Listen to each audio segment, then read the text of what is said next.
I'm ready. Okay. You're listening to episode number 85 of the Station 71 podcast. My name is Mario, and this week I'm joined by my co host. Brian. It's weird uh, not having the or anyone following me this time. yeah, it's so weird when we do these just by ourselves because I never know if we should do our standard go about this. But yeah, so it's just us this week. We're gonna do a history episode, um, and we're gonna talk about the history of the Tiki Room. But first, as always, let's dive into some Walt Disney World news. Um, let's start this one off with the a big one here. Disneyland had their Galaxy's Edge cast previews this last week, and reviews so far have been, as we expected, really good. Um, I'm going to link this article in our show notes as well because it goes into details about the food, the actual land experience, Smuggler's Run, the merchandise, entertainment, and then their overall impression. But I wanted to talk about like at least the overall impression because they make a very good point to say that this is a very hard land to compare to Harry Potter, specifically because they're both from films, but they had a very wonderful experience and everything that they expected was fulfilled. Um, the interesting thing that I let me see if I can find that sentence. Um, Yeah, it's right here. So it's the next one. It says, to a lesser extent, Pandora gives you some of this. Batu and Blackspire Outpost are a new place with defined roots in the Star Wars universe. So I think that's really interesting that they make it a point to remind us, one, like this is a new place that's expanding on the Star Wars lore, and that we should really be like excited about that because it's something new. And I don't know, just that reading someone else's thoughts on this land has me really excited for Galaxy's Edge. Yeah, I was gonna say when you were saying, it's hard to compare it to, Harry Potter at Universal. The Harry Potter universe is kind of a neat, tidy, self-contained fictional universe, whereas Star Wars is, very branching, and every movie that comes out, it's creating multiple new locations. So yeah, it's kind of hard to, with Harry Potter, you directly say, oh, I remember that from the movie. I remember this exact same thing from that movie. This, location looks exactly like it's supposed to in the movie. Whereas with this one, it's kind of like, well, it's got the Star Wars flavor, the Star Wars like storytelling, but really the locale is completely new. Yeah, and I don't know if we've talked about this on here, but I know they've been really trying to work um Batu and Black Spire Outpost into the Star Wars lore because they've been releasing comics that are themed to Galaxy's Edge to kind of expand on that. And I love that Disney's really leaning into it Yeah, because they can do so much with just creating a new place and then building on it and making this like a part of Star Wars lore that's like a permanent fixture for any Star Wars fan. that's definitely the right move to make. Yeah. So next up, we've got um, some holiday decor and entertainment coming to all of Animal Kingdom's lands in 2019.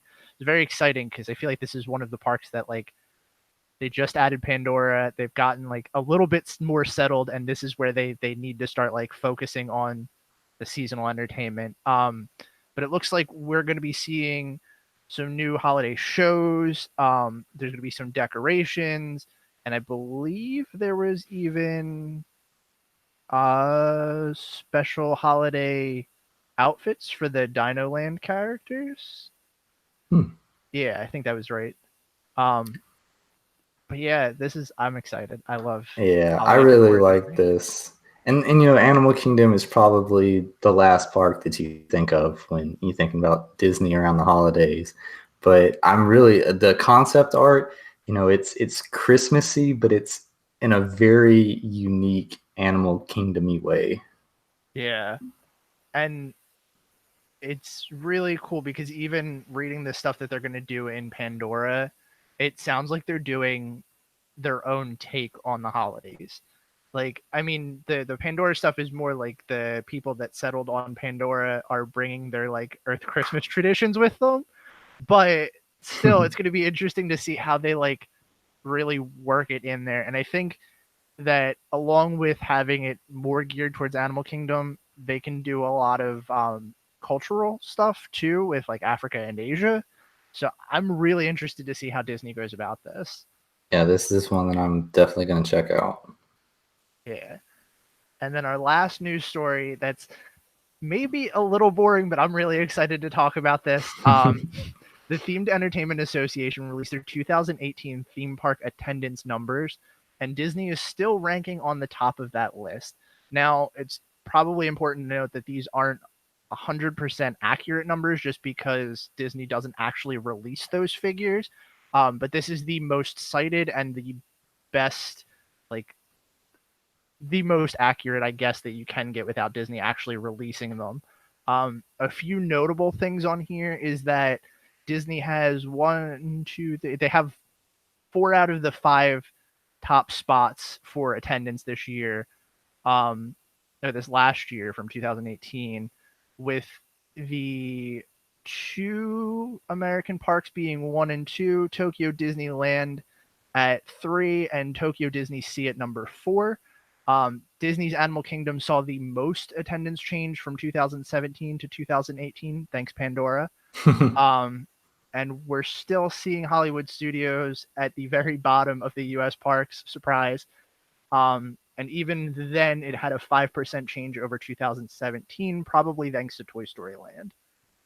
The So craziest thing, though, is still all 4 of the Disney World parks are ahead of Universal.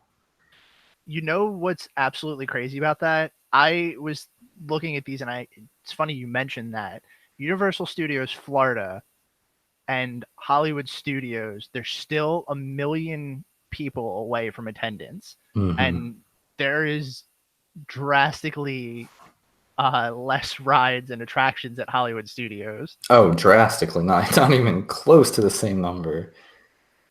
You know, Whoever, I guess it's just one of those things that people are going to Disney World, and a lot of times they're saying, "Hey, we're going to go to all 4 parks." So even if it doesn't have the same draw, people are just still going to go to it because they're going to the other ones too. yeah. What's really surprising to me, I mean, not really surprising, but like the thing that kind of surprises me a little bit is that Disneyland Paris is 13 and then Disney Studios is 23. That's a pretty big drop off. So Disney should probably look at their Paris parks. I'm Mm. sure that that's not high priority for them, but Yeah, oh I was uh I was surprised to see how well California Adventure did because I don't really know how much it's changed in recent years. I've obviously never been, but I know it's kind of gotten flack for being on kind of the lower tier of the Disney parks. Don't know how much that's changed, but it's still only one place behind Universal Studios. well, they just got Paradise Pier just got rethemed to Pixar Pier, so that maybe had a little bit of a help with it. Yeah, I could have done it. But that's the it's funny that you mentioned that because even them, like even they don't have a huge growth over the last 2 years. They have a 3% growth, whereas like Universal Studios Florida had a 5% growth, and they're Mm. just one place ahead of them. So that means that California Adventure must be doing something right. Yeah, that's true.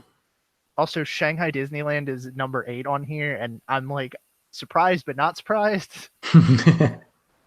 Oh boy. Yeah, it's I mean it was wildly popular. I know it had a little bit of, some hiccups there around opening and everything, but it looks like it's kind of gotten traction now, at least. Yeah. That's good. I mean, at least all the money they dumped into it is paying off for them in terms of attendance. So Um, people will unironically start saying thanks, Shanghai. hopefully, I mean, if they can generate enough revenue to put some new stuff in our parks, who knows?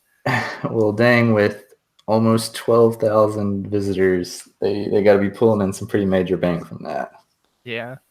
So, last little note to look at before we tie these off. I'm looking at the change percentage, like just kind of trying to get an idea of like where we're seeing a lot of rise in the theme park industry, and it looks like Tokyo is like huge right now for Disney parks. Like Disney Sea and uh, Tokyo Disney Resort both had at least 8% change, 7.9 for Disneyland, and then 8.5 for Disney Sea.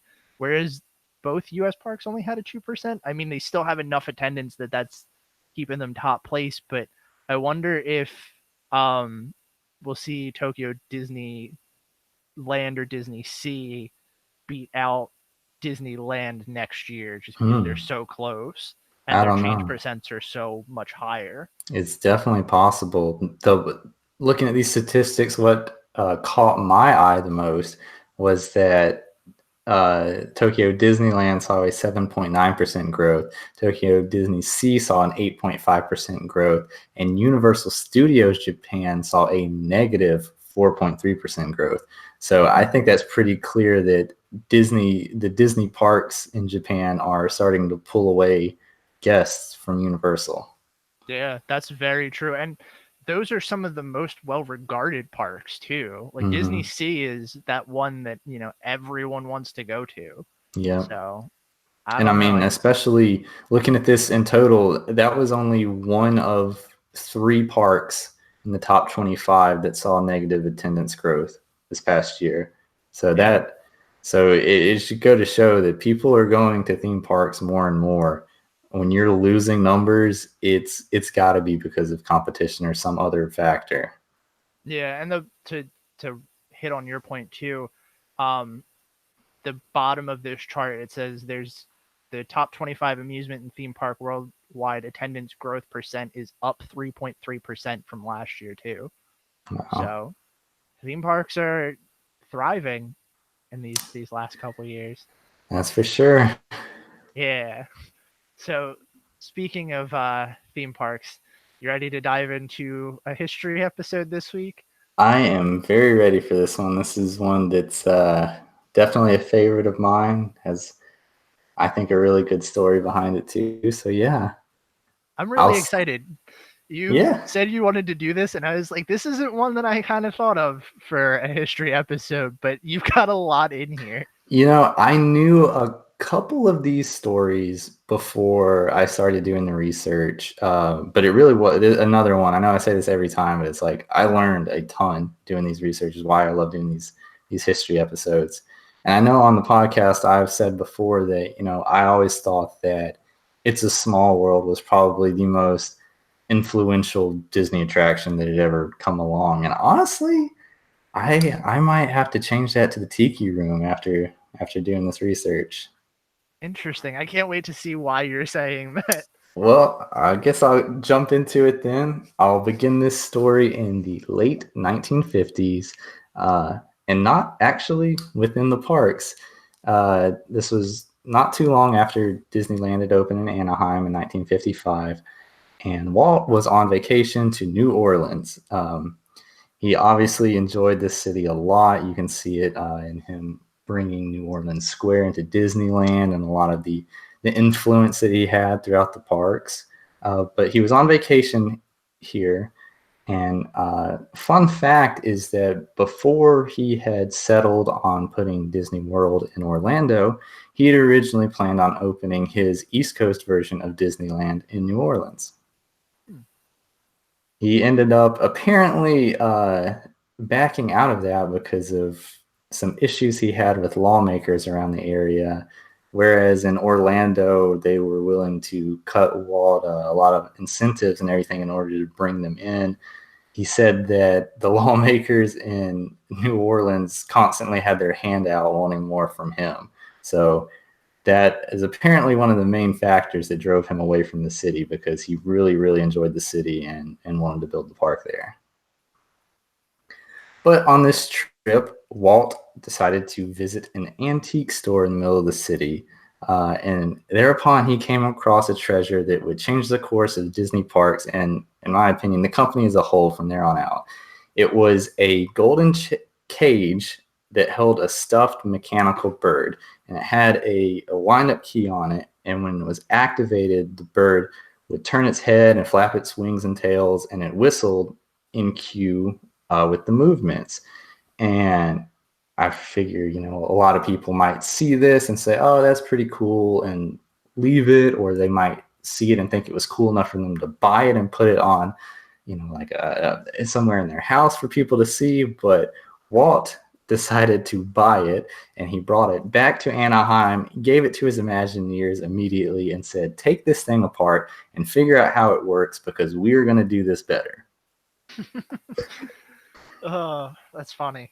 So, anyways, he had uh, his Imagineers take the bird apart and start working on it. And what he told them was that he wanted them to be able to better make the bird's beak move along with, or make it more sync up with an audio track.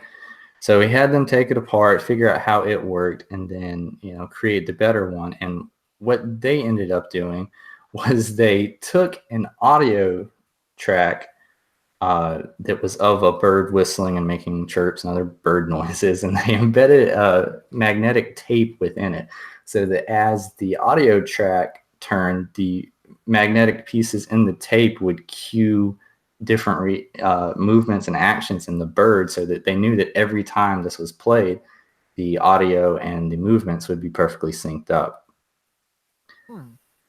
So, oh, go ahead. No, I was gonna say that's one of those things that, like, hearing you talk about it, it sounds so fascinating, but it's probably something that we really take for granted. It really is. And, nowadays it seems like such, old technology, but in a way, it's at least compared to now, a relatively simple way of syncing up a track like that. But I mean, like, that's pretty impressive to have come up with that back then. Right. Mm-hmm.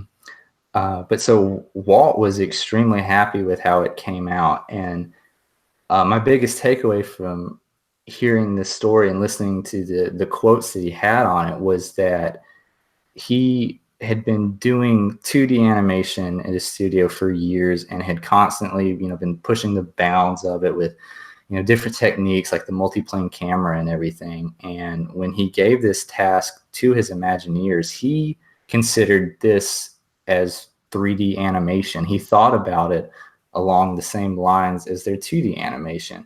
I really think that is kind of what has driven the success of this so much, about the use of these audio animatronics, because just like he was using the new techniques in 2D animation to not just make a more visually appealing cartoon for viewers to look at, he was using the techniques to better convey a story and to like make his characters more lifelike and more relatable.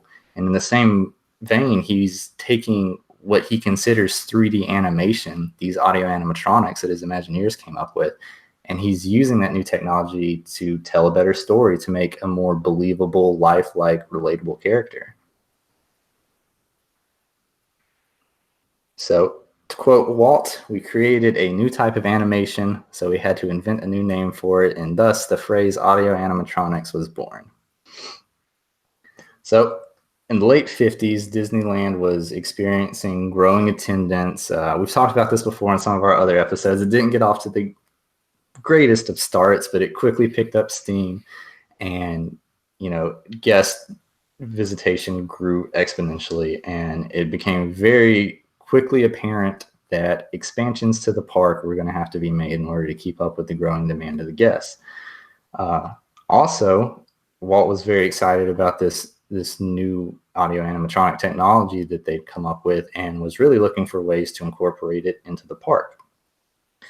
So along with the growing guests, one of the first things that the Imagineers wanted to do was actually make an expansion to Main Street. So they had planned on having a secondary side street coming off of Main Street that would feature like a Chinese area of the park.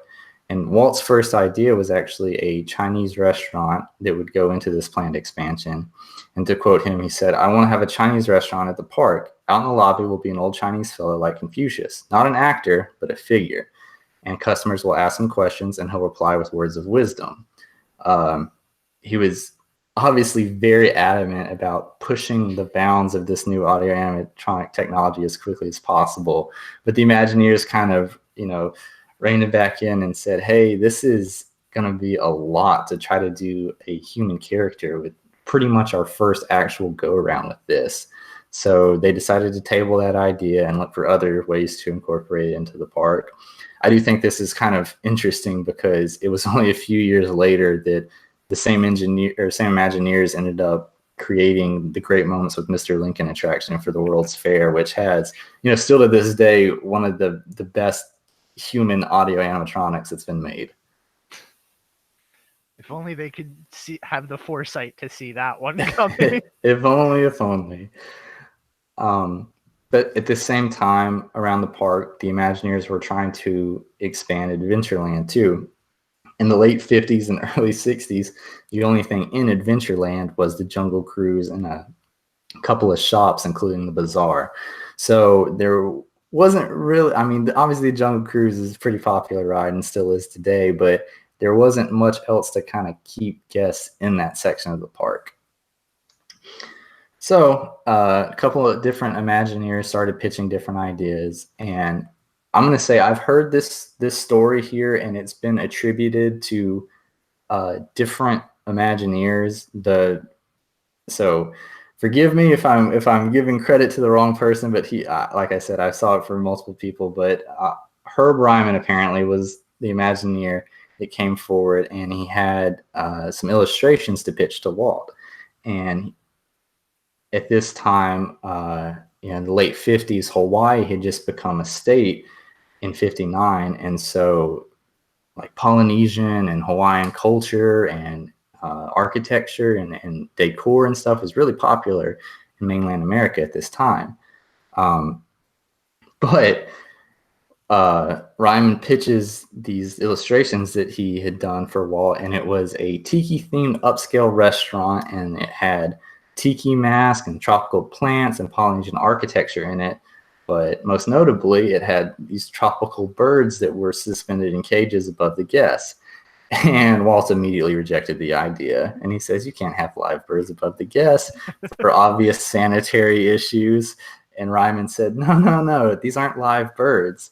They'll be audio animatronic figures. And with that, it just clicked for Walt. He's like, this is great. This is geez, not to have a pun here, but it's killing two birds with one stone. You've got, the restaurant that he wanted to, showcase this audio animatronic technology, and it also is giving the much needed expansion to Adventureland. So he signs off on it. He says, it's great. This will be perfect. And they get to work on it. Originally, the development of the restaurant began under the name the Tiki Bird Cafe, and it drew pretty strongly on Herb Ryman's concept art that he had done. At first, the birds were meant to really just be kind of an addition to the ambiance of the restaurant, but Walt was pretty adamant about pushing the technology as far as he could. And since this was going to be pretty much the world's introduction to audio animatronics, he decided, well, maybe we should do this a little bit more focused on the audio animatronics. So with the plan starting out with the birds simply chirping in the background, they then moved to having them kind of chirp along together, and then to them singing, and then finally to them doing this entire musical number together. So with that, they began working on the actual design of what the birds would look like. Walt wanted them to be unique and colorful, and he really wanted them to grab guest attention. I know I'm trying to drive the point home, but Walt was very, very, it was important to him that this was, the best showcase of this new technology as possible. He told his Imagineers, the show doesn't have to be a natural history museum, so let's have some fun with it. And the first person that was in charge of these designs was Raleigh Crump. And he came back with these very, very brightly and stylized animatronic figures. And funnily enough, Walt said, actually, that's a little too crazy. We kind of need to dial this back again. So then he gave the design to sculptor and Imagineer Blaine Gibson. And Gibson came back with much more realistic designs, but they also featured enough characterization in the face to allow the Imagineers to generate different expressions and make them a little bit more lifelike and able to, connect with the guests better. So once he brought this back, Walt approved his designs, and they became the basis moving forward for the bird designs throughout the attraction. Mark Davis also joined the team at this point. Very, very important Imagineer in Disney history. And this was actually his first Imagineering assignment at the company. It's so weird because like we've talked about him before, but like finally talking about his first project, I'm sitting here thinking like, wait, no, he's done this, and yeah, no, that was first. Yeah. And so he was in charge of coming up with some of the minor bird characters, and he also did the singing flowers and the talking totems. So it's fun. It's like this was his first go around, but he had a very, very large impact on the design of this attraction. Yeah, I'll say. Imagineer Harriet Burns was in charge of the actual creation of the figures, and I did not know this. She used, and in the attraction to this day, still uses real bird feathers in the designs. And the interesting thing that she did was she built the feathers, or I shouldn't say build. She placed the feathers onto the birds in such a way that it created this layered texture, so that as the birds moved and stretched, the feathers wouldn't expose any of the mechanics underneath it, and they looked more like real birds. As time went on, the working title of the attraction changed to Legends of the Enchanted Tiki. Now, with the bird designs decided upon, the next step in the process was to create the songs that they would sing, and Walt turned to none other than the Sherman Brothers for this effort. They actually took a calypso beat that they had made in a documentary on the making of the Swiss Family Robinson movie, and they wrote new lyrics for it, and that is what became the Tiki Room theme song. And after pitching the design to Walt, he loved it so much, apparently made absolutely no changes to it, and decided to name the attraction the Enchanted Tiki Room. After pitching this idea to Walt, the brothers also suggested having one colorful parrot that would serve as the MC of the attraction, and Walt thought, that's a great idea, but instead of one, why don't we do four? And he decided to have four separate MCs, which became a pretty notable part of the attraction. So Imagineers Marty Sklar and Larry Clemens, among others, came up with the four main birds of the show, and I just love this. They called them the Macadios. Oh man, you gotta love a good pun. This whole attraction is puns, but that is the best one. That's how you know it's good, is that there's not puns just in the attraction, but like throughout the development process, just filled with puns. I would have loved to be in the design room for that, and then seriously calling them the McAudios. I wonder, it had to eventually get old, right? I mean, after months and months of development, it's like, just call them the birds. Just imagining, like, every time that comes up, Marty Sklar just like chuckling a little bit. But these four Macadios were Jose, Fritz, Michael, and Pierre, the four hosts of the show. And they all represented a different nationality. And the cool thing was that in the original iteration of the show, the plumage of the birds matched their corresponding national flags. So that's pretty cool. That did end up getting changed, but I thought that was really neat. I know up until this point, we've talked about the number of, big name Imagineers that have worked on it. But after that was done, the design was done, the Imagineers had to start looking at who was going to actually record the voices for these. And as big as the Imagineer names were, the vocal recordists are probably just as big for, any big Disney fans. Wally Bogue voiced Jose, Thurl Ravencroft did Fritz, Fulton Burley did Michael, and Ernie Newman did Pierre. A lot of these guys had vocal talents used in a number of the other attractions, different Disney shows and everything. So Disney was really, bringing his big hitters to this. He knew, they had success in other areas, and that this was going to be continued success here. Not to like derail this a little bit, but the more we do these history episodes, the more we like dive in and see these names, it makes it like it really puts into perspective that the team behind a lot of these Disney things wasn't really that big. No, it really wasn't. A very select few people that were immensely talented at what they were doing. And it's like, yeah, I mean, until I started doing a lot of these history episodes, I don't think I'd ever heard Thurles Ravenscroft's name before. And now I feel like it's like every time we do one of these episodes, he's in some way involved in one of these. That was going to be my next question was, is there an attraction from like classic Disney stuff that he's not involved in? I don't think so, man. Walt clearly was impressed by his talents. But with this, the show was written and recorded, and it was time to start on the actual construction of the attraction. I thought this was really cool. The entire construction of the original Disneyland Enchanted Tiki Room only took 3 months from start to finish, which is hugely impressive. Yeah. Mm-hmm. I guess it's not a huge attraction, but that's still like all of the birds, all of the flowers, all of the tikis, like every little piece in there only taking 3 months for them to put in and assemble and probably even do some test runs on. Like that's a lot of moving pieces. Mm-hmm. Definitely. However, though, in this 3 months time between when construction started and when it ended, Walt was starting to have second thoughts about this being a dinner show. Again, he was very, very focused on having this attraction be the best introduction to audio animatronics that they could do.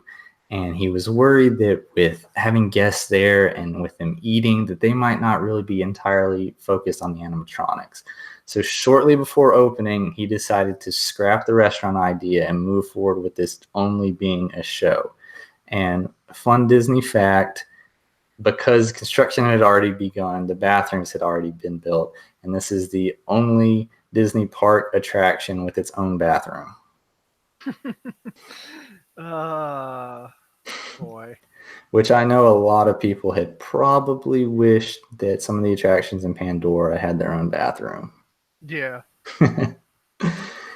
Another interesting fact that I found was that Raleigh Crump is the one that sculpted the Birdmobile that's the centerpiece of the attraction. And he actually did this on the spot inside the actual attraction. They said he would get up on the ladder and just for hours carve this thing. And I think that's ridiculously cool.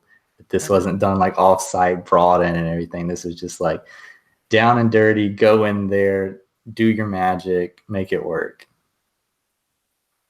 That is absolutely insane.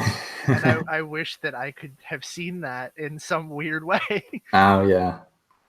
Just watching a master do his craft, And this is like the Disney version of like Michelangelo. But upon completion of the attraction, the total number of audio animatronics was over 125.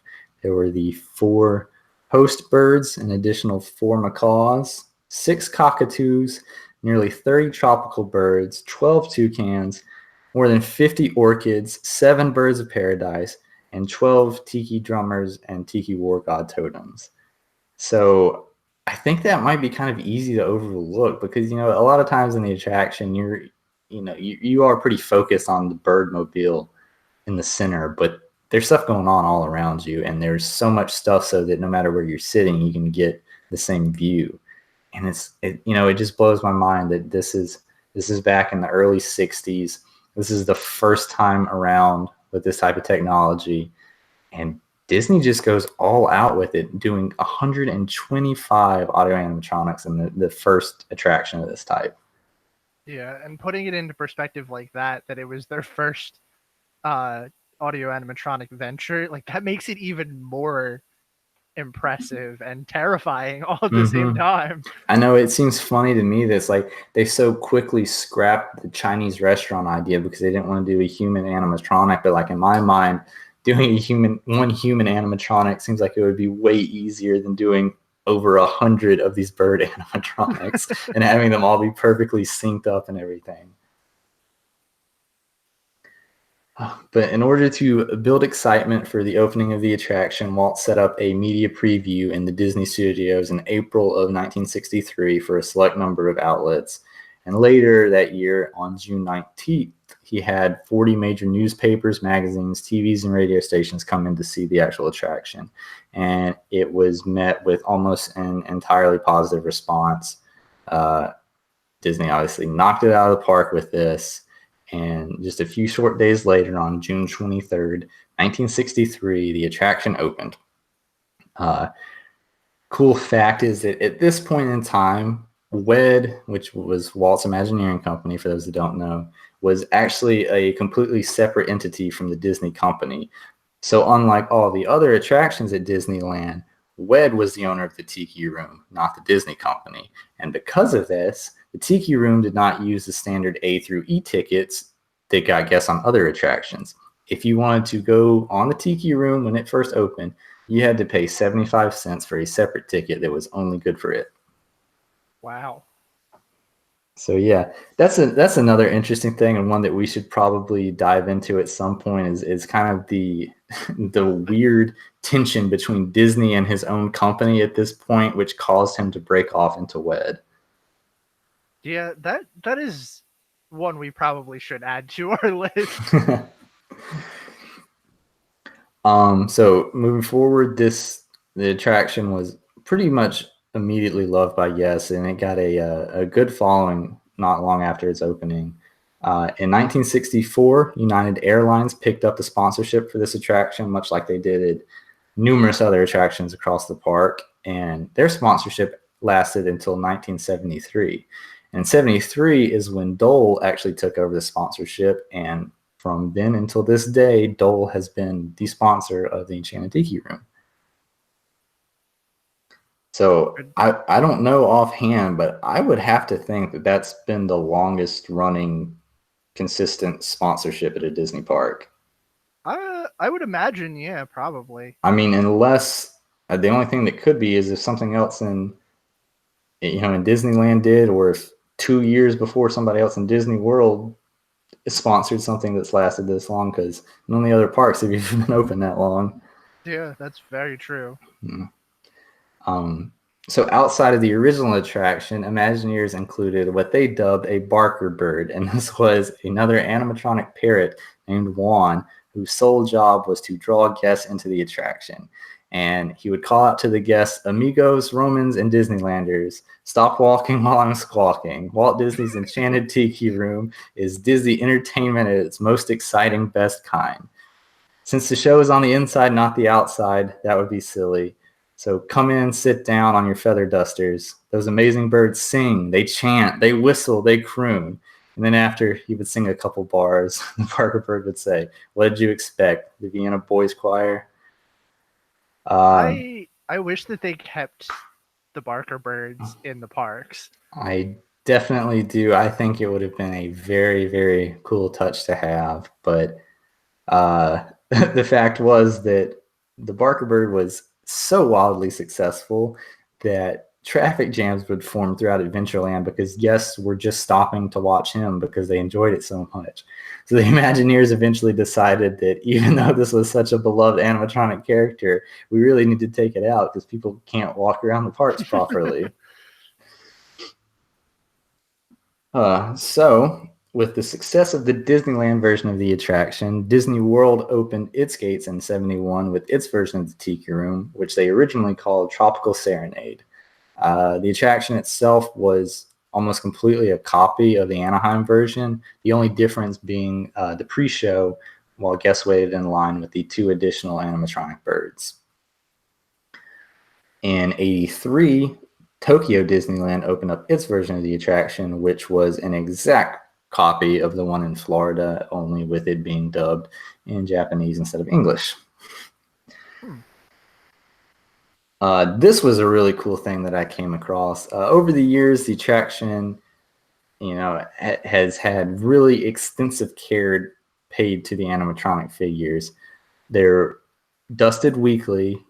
Each of the white plumed birds on the Birdmobile has an exact double, and those are rotated out every 6 months so that they can be cleaned and retweaked, and anything that needs to be fixed on them fixed. And according to a 1988 report, the maintenance on the characters is not very easy at all. Any refurbishment that is done on the birds themselves is trained or is handled only by a professional taxidermist, which again goes back to Wait, the fact that they're still using real feathers for the birds. wow, that's crazy. I never would have thought that would have been like the intricate attraction. Yeah, I thought that was that was pretty interesting. And I came across this. This seems like a ridiculous number, but I'm gonna put it on here because it was on D23's website. I'm gonna say that, so I trust them to be pretty accurate on this stuff. According to this 1988 report, it took on average 40 hours for a taxidermist to replace each feather on one of these birds. Wow. Yeah. So over the years, the Tiki Room had seen a lot of, pretty consistent attendance to it. In 1996, the Disneyland version received its first major update, and I thought this was really interesting. From its opening in 63 until 1996, it was still using the same analog technology that had been used from the beginning to control the animatronics. And the only thing that they changed in 96 was to update it to a digital format. So it's pretty Wow. it's pretty cool how long they were, able to use that pretty ancient technology by at least that time standards to control these things. Wow. That's Yep, crazy. And I mean, it shows that they stand the test of time and that it's really, truly a classic. definitely. Um, so Disneyland's version of the Tiki Room had been really, really popular, pretty much, from its opening. However, the other versions of the attractions weren't doing quite so hot. There were dwindling attendance numbers in Magic Kingdom and in Tokyo, and this caused Imagineers to decide to overhaul both of these attractions. This is when we're going to get into the sad part of this. Um, Uh, in 1997, Tropical Serenade closed down and was replaced in 1998 with the absolute worst over. I don't know, between this and Journey into Imagination, they're racing each other to the bottom. But in 1998, Disney World opened the Enchanted Tiki Room under new management. And this version of the attraction featured Iago from Aladdin and Zazu from The Lion King as the new owners of the show. They attempted to bring in more modern music for a new audience and summon a tiki god, which resulted in Iago being banished and returning later in a charred, bruised state. Keep that in mind because it's going to have a funny, ironic twist that comes up later. But yeah, I was doing this. I've talked on here before about how much I hated this overhaul of the attraction, you and saw I this in person, right? I Because saw this in person. this was Obviously, it like was years ago. right. This was like my first experience with the Tiki Room, and I'm so glad that I didn't let that sit with me because, like, looking back on it, this was really bad. Oh man, it's one of those things where you look back and I'm like, was it really as bad as I thought it was? And before this episode, I was like, you know what? I'm being kind of harsh to it. I'm gonna go back and rewatch it again, and it's every bit as horrible as I remembered it, if not more. Like it's the funny thing to me is that watching it again, it's like kind of the storyline is that Iago takes it over and Iago wants to it's like it's very tongue-in-cheek meta like reference to the attraction itself because Iago's like, we want to update the attraction because it's been the same since 1963. And Zazu's like, you can't make changes to the Tiki Room. And it's like, oh, it's just so frustrating because because like it this is knows it's what, bad. yeah, it's like this is happening in front of our eyes. You're commenting about it. And it's like, yeah, you shouldn't have done anything with it. You're stating it in the actual attraction. Um, at this or shortly after this, Tokyo's version got their overhaul too, and this honestly might have been even worse. Theirs was called the Enchanted Tiki Room, now playing Get the Fever. And I don't know who came up with this, but Wait, what? no, I see. I didn't even know about this until I was doing the research for this, and I started watching videos of that too, and I was just like, oh wow, like the under new management overhaul didn't look that bad. Just let me explain the storyline here to you, and you can you can take it how you want it. But Oh boy. this version was set themed after a Las Vegas nightclub, which there in itself, like I can probably just stop talking and you can realize how utterly cringy this is going to be. But all four of the original host birds were replaced with new birds that had this like very like late 90s, typical club attire on. Um, and it didn't do so hot. Along the same lines, they're trying to summon a tiki god and just a number of cringy songs. Again, just very, very far away of what the original concept of the Tiki Room was supposed to be. This version of the ride wasn't very attractive or wasn't very popular. um, and in 2008, I believe, yes, 2008, it was replaced with Stitch Presents Aloha Ikamo Mai. And this was a Stitch overhaul to the Tiki Room. And it started with the birds singing Hawaiian Roller Coaster Ride. And it brought out a new animatronic Stitch character who would join in the show. And it was actually very well received and still there to this day. I watched that one as well, and it was, much, much better. I mean, I've always said, we've got the Stitch ride in Magic Kingdom, but it doesn't really fit in with the actual, the decor or the design or even the storyline really of Lilo and Stitch. Whereas this one, it's really embracing that Polynesian, storyline and design and everything that the movie had. So it's actually a really good fit with the Tiki Room, and it's pretty cool. It's a cute little attraction. It's got a neat Stitch animatronic too. So just to say, I'm not completely opposed to overhauling classic Disney attractions. Just do it correctly if you're going to do it. I just want to, because I'm kind of watching these as you're talking, like I have them both on mute, and I want to point out that this Stitch animatronic looks only slightly better than the animatronic that was in Stitch's Great Escape. So that's saying something for Yeah, one. but he's got a little ukulele, right? So And a it adds Hawaiian some shirt. charm to it. Yeah, so it's like the charm is there. It's not always about the how technically impressive it is. If it's got the charm of the attraction, it's good in my book. Yeah, and I thought that Stitch animatronic was pretty good. But Yeah. I want to go back to the one before that real quick because I also watched like 5 seconds of that while you were talking, and my sound kicked on, and the only line that I heard from the song is the tiki tiki tiki room is the sleepy sleepy sleepy room, and I went, wait, what? Yeah, it was like they were bashing the attraction that they were doing. I feel like every time they've updated the tiki room, it's been like in spite of the tiki room. Exactly. Just if you finish watching the video, just get to the part where they are trying to summon the lava god and they start singing "Hot, Hot, Hot." Like it That was in ours too. I don't need to relive that. yeah, that's ugh, ugh.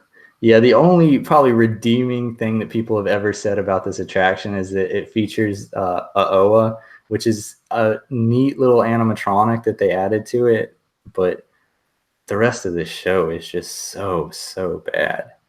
And I will say to that point, I'm happy that under new management existed solely for the fact that we got OA and it's now in Trader Sam's. So There we there go. is some saving grace there. So yes, the Florida version update was pretty much universally despised by guests with the update. Uh, I have to take this from one of the history videos that I was watching because it was one of the best quotes that I'd heard about this so far was that there were a number of supporters to the under new management overlay, but they could probably all fit in that room at the same time. Oh, So ouch. I think that is probably not very far from the truth. So um, in 2011, ironically, or perhaps due to the fate of an angry tiki god, a fire actually broke out in the Enchanted Tiki Room in Walt Disney World. The fire didn't do too much damage, but it did set the sprinklers off, which ruined a number of the animatronic birds. So, with that, Disney had to kind of go back to the drawing board and say, what are we going to do? Are we going to redo this attraction that we updated fairly recently, but everybody hates? Or should we just take it back to the original Enchanted Tiki Room, which had somewhat dwindling popularity, but it was nowhere near as bad as the under new management overlay? So they decided to go back to the original. They did do a slightly shortened version of it, which is what is currently running today, but at least it is the original idea that the Imagineers came up with for the Tiki Room and wasn't a cheap IP laden overhaul. So, um, Yeah. yeah, it's rough. Going back and watching it again today, it was, I don't know. There was just something about kind of the parks just at that time that just seemed like they weren't they weren't really sure about the direction that they wanted to take a lot of things. Like I don't know if it was Eisner at the time running things or what it was really, but it just when Walt was running the company and the other Imagineers, it was just like they had this plan and they just surged, headstrong forward into it. And if they needed to make changes along the way, they made it. But it was like just doing things better. How can we do better? How can we do better? And at this point, it's like the stuff that was getting put in the parks, it was just like, how can we just throw stuff in there? How can we do a cheap grab with characters that audiences like right now? And it's just, I don't know. That, in my opinion, that was kind of a dark time for the Disney parks. You know, weirdly enough, like you're saying this, and it's making me think like, back when Walt was in charge of the company, everyone expected him to fail. And Mm-hmm. that's the weird like shift in the management of Walt Disney World. Like, it wasn't this big company. I mean, yeah, they were getting their parks, they were doing great at the box office and everything, but like most of the time everyone expected Walt to fail because he had these big crazy dreams. But now the company's done so well, it feels like they're almost afraid to fail. Mm-hmm. And that's just so weird to me that a company built on proving people wrong has a tendency to sometimes just want to play it safe.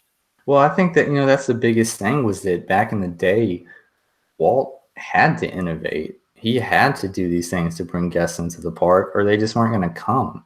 Nowadays, I feel like Disney World and the other Disney parks are just like such a staple of like family vacationing. That people are going to come, and you don't have to constantly be pushing the bounds to be successful now. I mean, in a lot of ways, I think they still are. I mean, I think Pandora is a great example. There's multiple things across the parks that have been coming out, but it's like, yeah, you do see a lot. They don't have to, so maybe they're not pushing as hard. Right. And that's interesting. I wonder if that's just a product of the time that they were in, or if that's like how the leadership style was then. Like it raises a lot of questions for me personally. Mm-hmm.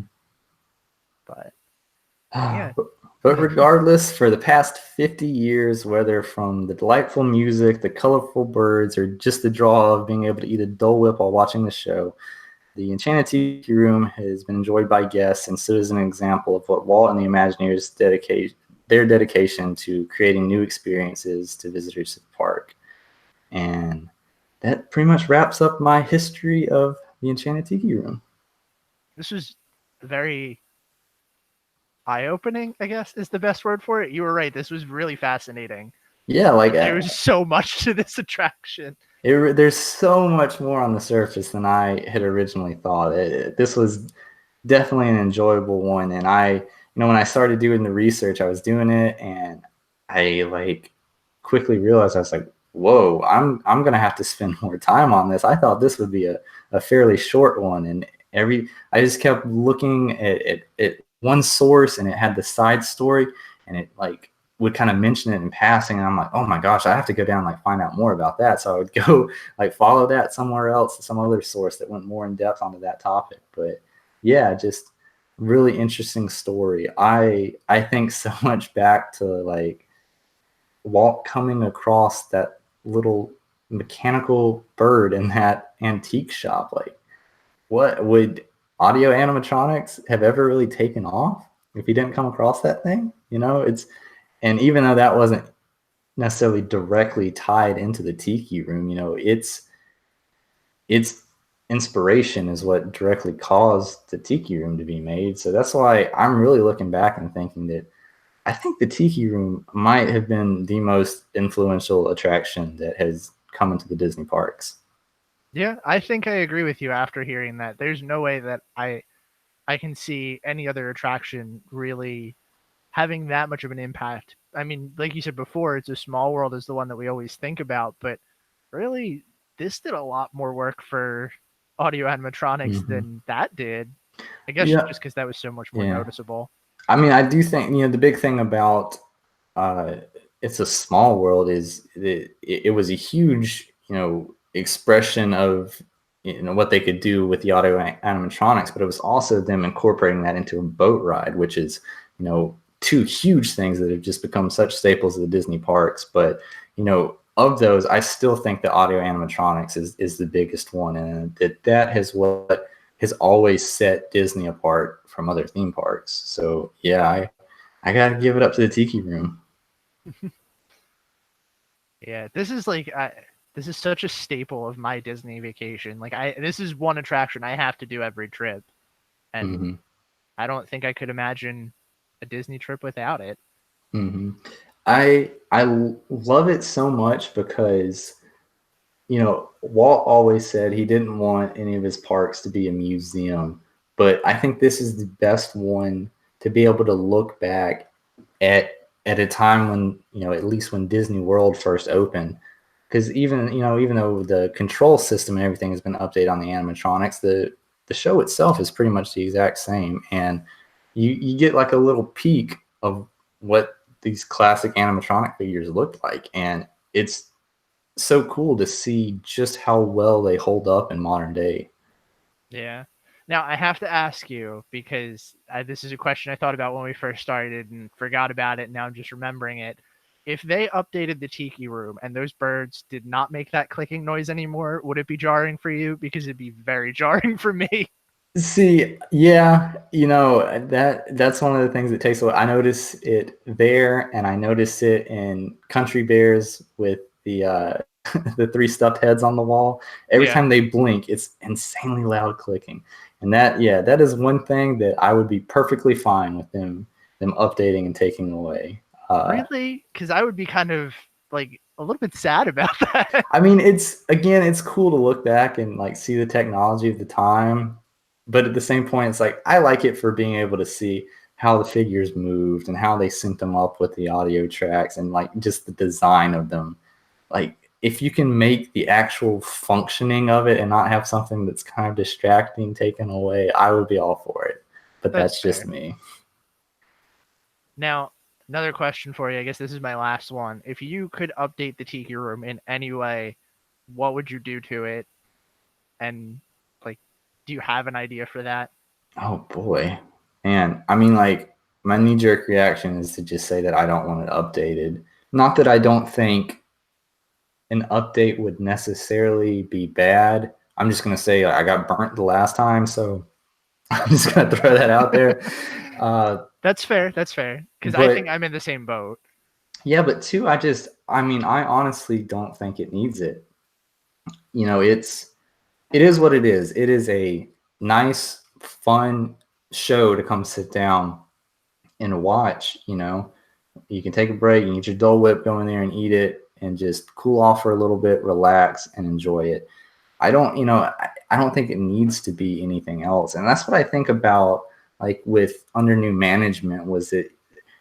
I don't. It's like they were just trying to bring in too much to it, like with the updated animatronic figures that they were adding and like throwing characters in there. It wasn't this just kind of, I don't want to say passive because I think it's really nice to interact and like sing the songs if you know it and stuff, but it was more relaxing. And the under new management was just trying, it was just trying too hard. Like it wanted to be a big attraction, and it's just not. Like it's cool with it being a small quaint little show. So in my opinion, no, I will probably forever be okay with the Tiki Room staying the way it is now. I can agree with that. Like I always try to think about what the next thing could be because the Disney parks are ever changing, and Mm-hmm. this is one that I think I would be okay with staying the same forever. And I think I mentioned this on our Haunted Mansion episode. Like there are certain things that I can see them adding or putting in that would do like little extra touches here and there. But the Tiki Room, I kind of just wanted to stay the Tiki Room. Mm-hmm. Here, here. Well, thank you for coming up with all this history for the Tiki Room, Brian. I am very happy that we did this one. Yeah, absolutely. This was a really fun one to do. I am gonna stop recording. We made it just over an hour. Sweet.